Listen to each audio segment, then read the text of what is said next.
Hi friends, അസ്സലാമു അലൈക്കും. അപ്പം ഞാൻ വന്നിട്ടുള്ളത് ഇപ്പം നമ്മുടെ എല്ലാവരുടെ വീട്ടിലും കാണുന്ന ഒന്നാണല്ലോ ചെറുപയർ. ഇത് വെച്ചിട്ട് എങ്ങനെയാണ് നല്ല ടേസ്റ്റി ആയിട്ടുള്ള പായസം റെഡിയാക്കുന്നത് എന്നുള്ള റെസിപ്പിയുമായിട്ടാണ് കേട്ടോ. അപ്പം നമുക്ക് ആദ്യം തന്നെ വീഡിയോയിലേക്ക് കിടക്കാം. ഇതിലേക്ക് ഞാനിവിടെ 1 കപ്പ് ചെറുപയറാണ് എടുത്തിട്ടുള്ളത്. ഇത് നന്നായിട്ട് കഴുകിയതിന് ശേഷം ഒരു 3 മണിക്കൂർ നേരം വെള്ളത്തിൽ പുതിർത്തി വെക്കാം കേട്ടോ. പുതിർത്തി എടുത്തതിന് ശേഷം നമുക്കൊരു കുക്കറിലേക്കിട്ട് ഒന്ന് വേവിച്ചെടുക്കാം.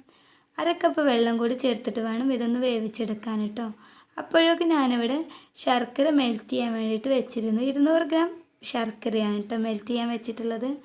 നമ്മുടെ ചെറുപയർ ഇപ്പോൾ നന്നായിട്ട് വെന്ത് വന്നിട്ടുണ്ട്. 3 വിസിലടിക്കുന്നത് വരെയായിട്ട് ഞാനിത് വേവിച്ചെടുത്തിട്ടുള്ളത്. ഇനി നമുക്കിതിലേക്ക് 4 കപ്പ് പാൽ വേണം. അപ്പോൾ ഇത് പാലൊന്ന് തിളപ്പിക്കാനായിട്ട് വെക്കാം ഒരു പാനിൽ ഒഴിച്ചിട്ട്. ഇനി വേറൊരു പാനിലേക്ക് നമുക്ക് 2 ടേബിൾ സ്പൂൺ നെയ്യ് ചേർത്തെടുക്കാം. നെയ്യ് ഒന്ന് ചൂടായിട്ട് വരുമ്പോൾ ഇതിലേക്ക് ആവശ്യത്തിനുള്ള ക്യാഷ്യും കിസ്മിസൊക്കെ ഇട്ടിട്ട് ഒന്ന് വറുത്തെടുക്കാം കേട്ടോ.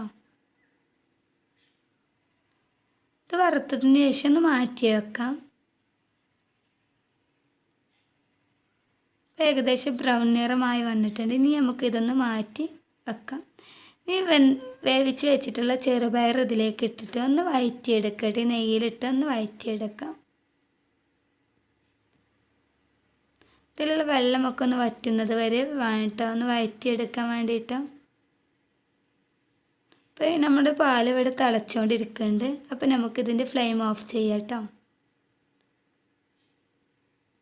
നന്നായിട്ടൊന്ന് മിക്സ് ചെയ്ത് വഴറ്റിയെടുക്കാം. ഇപ്പോൾ ഏകദേശം വഴന്ന് വന്നിട്ടുണ്ട്. ഇനി നമുക്കിതിലേക്ക് മെൽറ്റ് ചെയ്ത് വെച്ചിട്ടുള്ള ശർക്കരപ്പാനി ചേർത്തെടുക്കാം. ഈ ശർക്കര നമുക്കൊന്ന് അരിച്ച് വേണ്ട ചേർത്തെടുക്കാൻ. അല്ലെങ്കിൽ ഇതിൽ കല്ലൊക്കെ ഉണ്ടെങ്കിൽ നമ്മുടെ പായസത്തിൽ കല്ല് കടിക്കും കേട്ടോ. ശർക്കര കൂടി ചേർത്തതിന് ശേഷം ഒന്ന് കുറുക്കിയെടുക്കണം കേട്ടോ. ഇനി ഇതിലേക്ക് 2-3 ഏലക്ക കൂടി ചേർത്തെടുക്കുക. ഞാൻ ഒരു 3 ഏലക്ക ഒന്ന് ചതച്ചിട്ടാണ് കേട്ടോ ചേർത്തെടുത്തിട്ടുള്ളത്.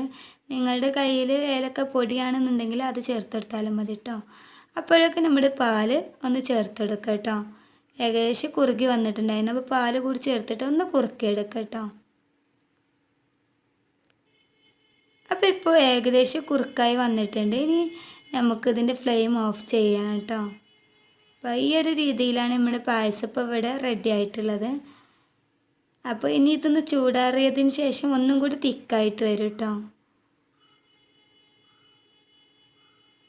അപ്പോൾ നല്ല ടേസ്റ്റി ആയിട്ടുള്ള പായസമാണ് കേട്ടോ. അപ്പോൾ ചെറുപയർ വെച്ചിട്ട് ഇതുവരെ ആരും തന്നെ ട്രൈ ചെയ്ത് നോക്കിയിട്ടില്ലെങ്കിൽ ഇങ്ങനെ ഒരു പായസം ഒന്ന് ട്രൈ ചെയ്ത് നോക്കിയിട്ട് നല്ല ടേസ്റ്റി ആയിട്ടുള്ള പായസമാണിത്. അപ്പോൾ നമുക്ക് ചൂടാറിയതിന് ശേഷം ഒന്ന് സെർവ് ചെയ്യാം കേട്ടോ. അപ്പോൾ പാകത്ത് തിക്കും ഒക്കെ ആയി വന്നിട്ടുണ്ട്. അപ്പോൾ നിങ്ങൾക്ക് എൻ്റെ വീഡിയോ ഇഷ്ടമായ ലൈക്ക് ചെയ്യാനും ഷെയർ ചെയ്യാനും കമൻറ്റ് ചെയ്യാനും മറക്കരുത്. അപ്പോൾ അടുത്ത നല്ല അടിപൊളി വീഡിയോ ആയിട്ട് വരുന്നതായിരിക്കും.